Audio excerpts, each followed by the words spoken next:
Reporter Diana Bushby is at Medowie in Port Stephens. And Diana, what's happening there now?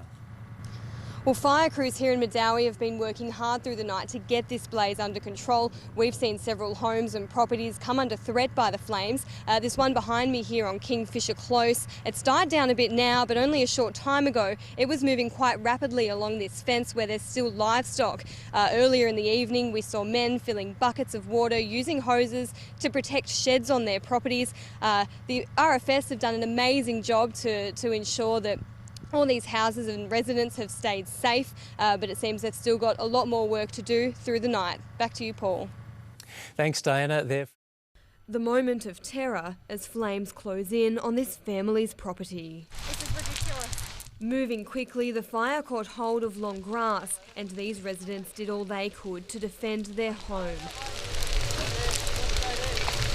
With the help of the RFS, they managed to bring it under control. And today, the family of 4 were counting themselves very lucky.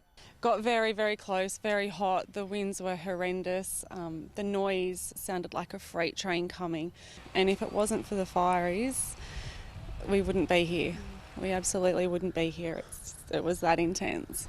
Burning since Monday, the Heatherbrae fire flared up again yesterday, with nightfall bringing little reprieve. The southerly change pushed the blaze from Cabbage Tree Road and Williamtown towards Campvale and Medowie, homes directly in its path. However, it was fairly substantial when it came through. We had wind gusts up to around 80 kilometres an hour, turning the fire front back to the north, placing a lot of properties under threat, including Medowie. Some were ready to leave. Yeah, we're just about to sort of head off, I think. Yep. Others leading their livestock away from the danger.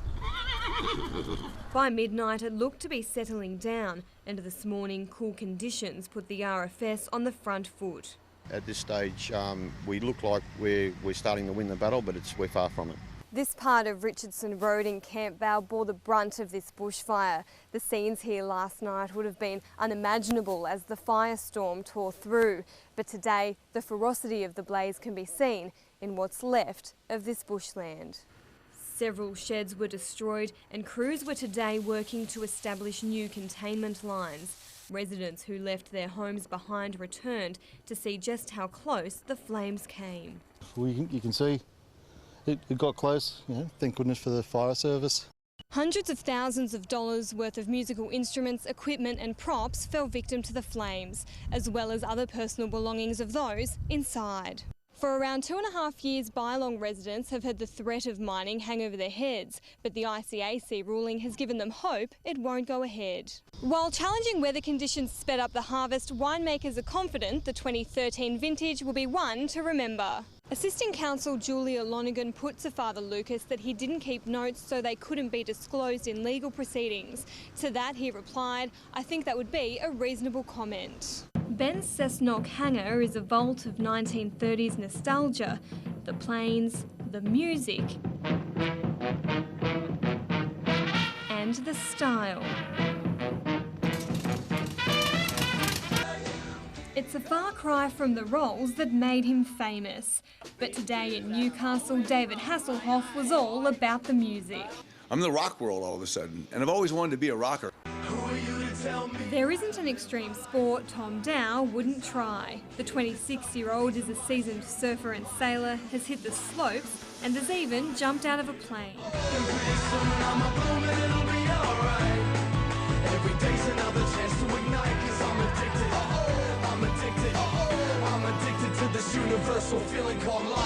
What makes his feats so special is that Tom only has mobility in one arm and spends his life in a wheelchair using a letterboard to communicate.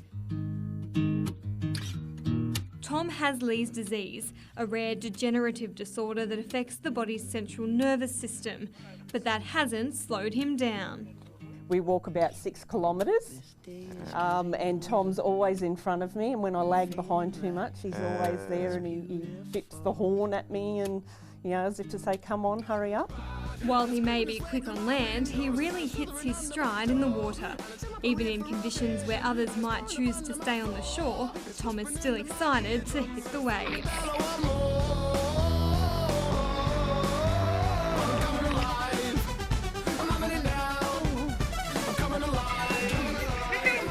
one thing with Tom is you never hear him complain. So it could be 6 foot surf and he still wants to go. So sometimes you've got to pull the handbrake up a little bit.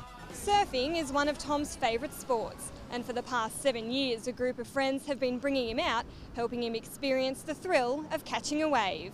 He's a bit of an inspiration for all of us, I think. I think some of us sometimes find it hard to get some motivation to get out in the waves, but Tom's there, you know, giving us the G up to get going and get out here and really have a great time. And as all good mates do, they have plenty of laughs. He asked Ben about surfing and Ben said, you know, that told Tom that he needed wax. So Tom, being Tom, went to a beautician, got waxed. He said it was 2 hours that he'll never get back.